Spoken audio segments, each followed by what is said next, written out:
বাংলা বর্ষবরণ উৎসবে মেতে উঠেছে রাঙামাটির সব সম্প্রদায়ের মানুষ। জেলা প্রশাসনের উদ্যোগে পয়লা বৈশাখের আয়োজন আর ক্ষুদ্র নৃগোষ্ঠীর বর্ণিল কর্মসূচিতে ছড়িয়ে পড়েছে উৎসবের আমেজ।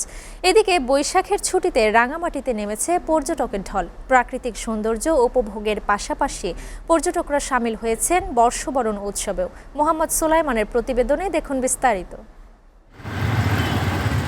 পার্বত্য চট্টগ্রাম জুড়ে চলছে বাংলা বর্ষবরণের বর্ণাঢ্য আয়োজন। ক্ষুদ্র নৃগোষ্ঠীর নিজস্ব কর্মসূচির পাশাপাশি জেলা প্রশাসনের উদ্যোগে উদযাপিত হচ্ছে পয়লা বৈশাখের বর্ণাঢ্য কর্মসূচি। এসব অনুষ্ঠান পাহাড়ি বাঙালির মিলন মেলায় পরিণত হয়েছে। জেলা প্রশাসন কার্যালয়ের সামনে চলছে লোকজ মেলা। শহরের মাঝের বস্তিতে বাংলা বর্ষবরণ উদযাপন পরিষদের উদ্যোগে চলছে বৈশাখী মেলা। উৎসব আনন্দে এখন একাকার সব সম্প্রদায়ের মানুষ। এটা একটা সম্প্রীতির বন্ধন এবং মনে হয় না যে আমরা আসলে কেউ পাহাড়ি কেউ বাঙালি, এটা মনেই হয় না, মনে হয় সবাই এক। পাহাড়ি বাঙালি যে সকল সম্প্রদায় আলাদা আলাদা পালন করা হচ্ছে, এটা আমি মনে করি আগামী সম্প্রীতি বাংলাদেশ একসাথে হয়ে আমরা বৈশাখী উৎসবটা সম্মিলিতভাবে পালন করি।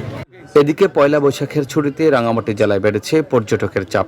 বৈশাখের বিভিন্ন আয়োজনে সামিল হয়েছে পর্যটকরাও। নতুন বাংলা বছরে পর্যটকদের জন্য বিশেষ ছাড় দিচ্ছে পর্যটন কর্পোরেশন।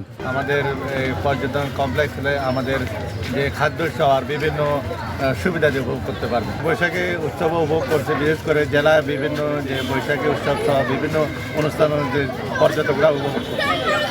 আগামী 16 এপ্রিল রাঙামাটি স্টেডিয়ামে মারমা সম্প্রদায়ের কেন্দ্রীয় জলকেলি তথা পানি উৎসবের মধ্য দিয়ে শেষ হবে পাহাড়ের বর্ণিল বর্ষবরণের আয়োজন।